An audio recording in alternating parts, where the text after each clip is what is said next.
Hello everyone, কী অবস্থা সবার? অনেক দিন ধরে পেজে বড় কোনো ভিডিও দেওয়া হয় না, তাই ভাবলাম আজকে বিশাল বড় একটা ভিডিও দিব।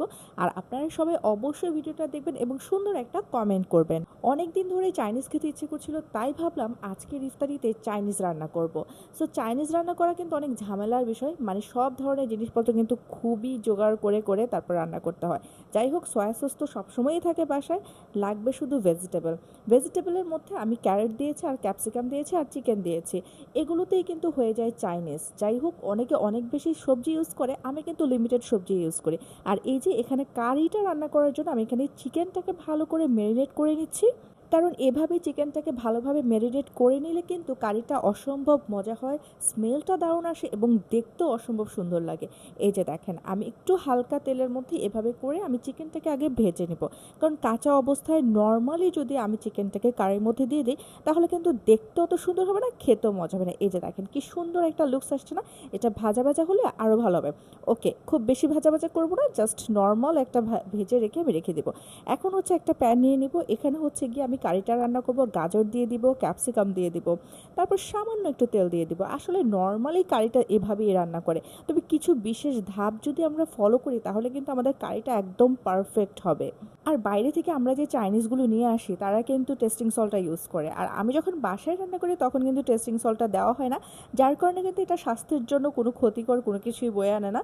একদম লিমিটেড হচ্ছে তেলের মধ্যে এবং সবজি দিয়ে, সেখানে প্রোটিন থাকে যেমন চিকেন থাকে, সব কিছুই থাকে। আর এখানে হচ্ছে আমি চাইনিজে মশলাটা দিয়ে নিলাম, কারণ এটা দিলে কিন্তু স্বাদটা দ্বিগুণ বেড়ে যায়। আর সয়া সস এখানে প্রত্যেকটা খাবারের মধ্যে মাস্ট। সো এখানে হচ্ছে আমি কারিটা রান্না করব, কারিটা রান্না করার জন্য আমি সয়া সস, ওয়েস্টার সসটাও দিয়েছি। বাট অনেকে আছে ওয়েস্টার সসটা লাইক করে না, যার কারণে দিতে চায় না, বাট আমি লাইক করি, এই জন্য হচ্ছে আমি এখানে ওয়েস্টার সসটা দিয়েছি। তারপর আদা রসুন দিলাম, সব কিছু ভালোভাবে দিয়ে এখন হচ্ছে এটাকে ভালো করে হচ্ছে একটু সতে করে নিব। সত্যিকার অর্থে রান্নাটা পারফেক্ট তখনই হয় যখন আপনার অভিজ্ঞতা বেশি হবে। আবার অনেক সময় অভিজ্ঞতা বেশি থাকলেও কখনো রান্না অনেক বেশি মজা হয়, আবার কখনো চাইলেও ওই যে ওই দিনেরটার মতন হয় না। আচ্ছা, এই জিনিসটা কিন্তু আসলে সত্যি।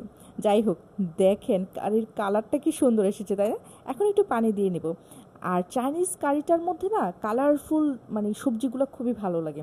আমার কাছে গাজর ক্যাপসিকাম ছিল, আমি সেগুলোই দিয়েছি, এক্সট্রা কোনো ভেজিটেবল আনাইনি, কারণ আমার কাছে মনে হয় কি অল্প সবজিতেই ভালো লাগে, বেশি সবজি হলে কেমন যেন গ্যাদারিং হয়ে যায়।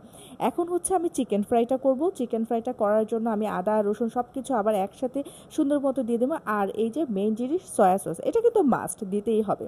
গোলমরিচের গুঁড়োও দিয়ে দিলাম, টমেটো সস দিয়ে দিলাম। তো এখন হচ্ছে কর্নফ্লাওয়ার দিয়ে এটাকে ভালো করে আমি মাখিয়ে নিব। অনেকে হচ্ছে চামচের সাহায্যে এটাকে মাখিয়ে নেয়, বাট হাতে মাখালে কিন্তু মাখানোটা বেশ দারুণ হয়।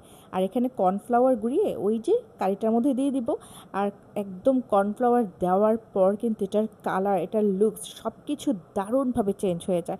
স্মেলটা এত সুন্দর আসছে না, আর কাঁচামরিচ দেওয়ার পর তো দুর্দান্ত একটা স্মেল এসেছে। আর এখানে হচ্ছে আমি ফ্রাইড রাইস রান্না করার জন্য পোলাওটাকে সেদ্ধ করে এখানে ঝরা দিয়ে রাখবো। তো এই তো এখন হচ্ছে ওই যে আমি ফ্রাইড রাইসের যে সবজিটা আমি রান্না করছিলাম, মানে হচ্ছে একটু সতে করে নিয়েছিলাম, সেখানে হচ্ছে 2টা ডিম দিয়েছি, যাতে আরও বেশি মজা হয়, আরও বেশি আমি হয়। রোজা রেখে এ ধরনের খাবার রান্না করাটা যে কী পরিমাণ টাফ, কী যে বলবো, মানে খুব খারাপ লাগছিল রান্না করার সময়। যাই হোক, আগে আমি কি করতাম যে সবগুলো পোলাওয়ের চাল একসাথে দিয়ে দিতাম, মানে এই যে ভেজিটেবলের যে হচ্ছে মিশ্রণটা, এটার মধ্যে সবগুলো একসাথে দিতাম। তাতে কি হতো, কোথাও হচ্ছে ভেজিটেবল থাকতো, কোথাও থাকতো না, কোথাও মশলা বেশি হতো, কোথাও কম হতো। তো এখন কিন্তু এটা আমি শিখে গেছি যে অল্প অল্প করে দিলে যে সব জায়গায় সুন্দরভাবে ফ্রাইড রাইসটা একদম সমানভাবে একই রকম হয়। যাই হোক, এটা কিন্তু আস্তে আস্তে আমি বুঝতে পেরেছি, এটা কোনো ইউটিউব বা কোনো কিছু দেখে আমি বুঝি নাই, এটা আমার নিজেই ফিল হয়েছে। এভাবে করে আমার এটা তো কমপ্লিট হয়ে গেছে, এখন আসি হচ্ছে চিকেন ফ্রাইটা করার জন্য। সো তেলটা গরম হয়ে গিয়েছে, আর এইভাবে চিকেন ফ্রাইটা করলে কী যে দারুণ হয়।